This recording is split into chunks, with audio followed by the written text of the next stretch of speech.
Salut! Bine v-am regăsit! După cum bine știți, la începutul lunii ianuarie am oferit niște premii clienților din magazin. Acum e rândul prietenilor de pe Facebook. Concursul suna în felul următor.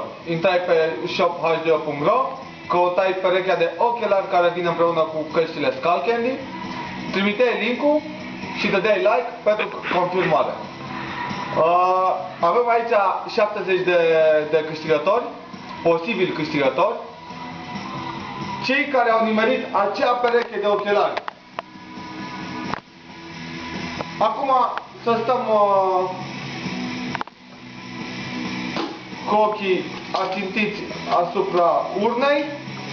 O să suflecăm uneca, o să încercăm să facem extragerea fără a sări.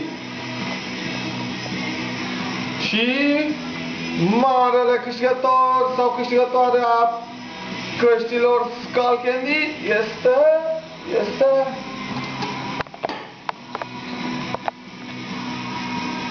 Paul Mihai Chiritescu.